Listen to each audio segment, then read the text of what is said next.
చవకైన cooler ఇవాళ cooling ఇస్తుంది, రేపే వేడెక్కుతుంది. అందుకే సింఫనీ ఇండియా యొక్క నంబర్ 1 కూలర్ సింఫనీ.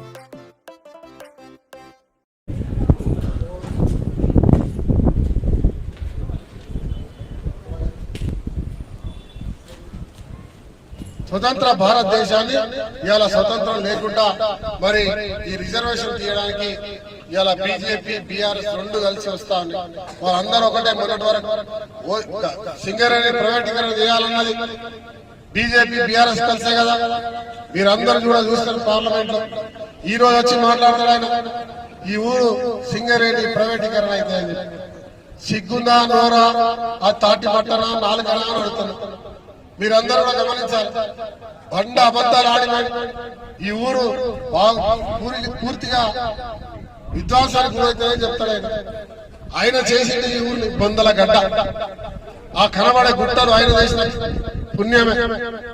దాంట్లోకెళ్ళి వెళ్లే దుమ్ము, దాంట్లోకెళ్ళి వెళ్ళేటువంటి విషవాయులతో చచ్చిపోయేది మనం. దానికి కారణం కేసీఆర్. ఫస్ట్ మా గోదావరి రామగుండం ప్రజలకు ముక్కు నేలకు రాసి నీ దొడ్డు ముక్కు అరిగే వరకు క్షమాపణ చెప్పాల్సిన అవసరం ఉందని చెప్పి నేను భావిస్తాను. ఎందుకంటే మనకు తీరని అన్యాయం చేసింది. రామగుండంలో పౌరసేలే, ఒగ్గుబాయిలను ప్రైవేటీకరణ చేసిండు, చనిపోయాలను ఆదుకోలే, దోపిడీ జరుగుతుంటే చూస్తూ కూర్చున్నాడు. ఇలా అధికారం నుండి నిరుద్యోగులకు ఉద్యోగ అవకాశాలు కల్పించాలి, వారి బాగోగులు చూడలే, పేదవారికి ఇల్లు ఇవ్వాలి, ఇల్లు కట్టిన ఇళ్లకు కూడా పేదవారికి ఇచ్చినట్టు ఇచ్చి దాన్ని కూడా ఆపిపెట్టడం జరిగింది. రైతులకు ఇచ్చిన భూములు గుంజుకున్నారు, రైతులకు నీళ్ళు ఇవ్వలే, పండించిన ధర కరిగలే. ఇలా ఒక్కొక్క క్వింటాల్కు 14 కిలోల కోత కోసారు. మన అందరి జీవితాల్లో చీకటి మయం చేసి ఇవాళ వాళ్ళు ఇచ్చింది బీజేపీ బీఆర్ఎస్.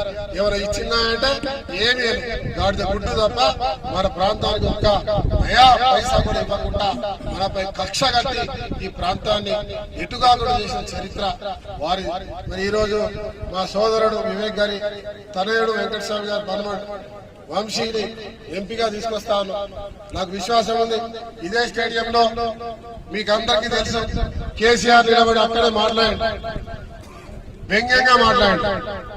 వ్యంగ్యంగా అంటే ఇక్కడ గనక కాంగ్రెస్ పార్టీ గెలిస్తే ఓ సన్నాసి నిలబడ్డాడో బేకార్ గారు నిలబడ్డాడు ఏదో అన్నారు. మీకు గుర్తుందనుకుంటా. నాకు మన పెద్దవాడు ఏదో పడితే మాట్లాడుతున్నాడు. తాత మనల్ని ఎప్పుడు కూడా తిడతా ఉంటారు కదా, ఇంకా బూతులు తిడతారు. అట్లా ఆ పెద్ద మనిషి నిలబడ్డాడు. ఒకవేళ ఆయన కాంగ్రెస్ గెలిస్తే ఈ రాష్ట్రాల్లో కాంగ్రెస్ ప్రభుత్వం వస్తాడు.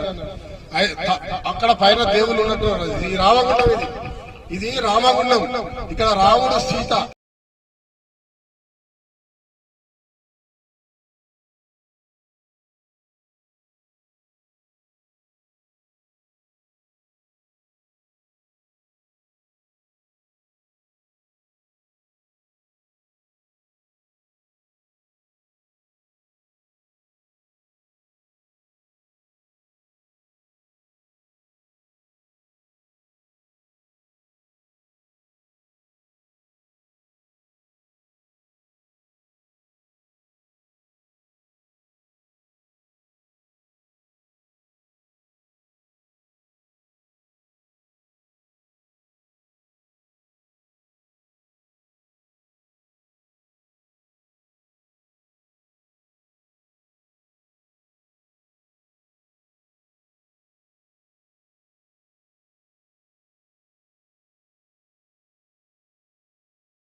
గోదావరి ఖని సింగరేణి స్టేడియంలో Ramagundam MLA makhan Singh Thakur morning walk నిర్వహించారు. ఎన్నికల్లో కాంగ్రెస్ కి ఓటేసి వంశీకృష్ణను భారీ మెజారిటీతో గెలిపించాలని కోరారు.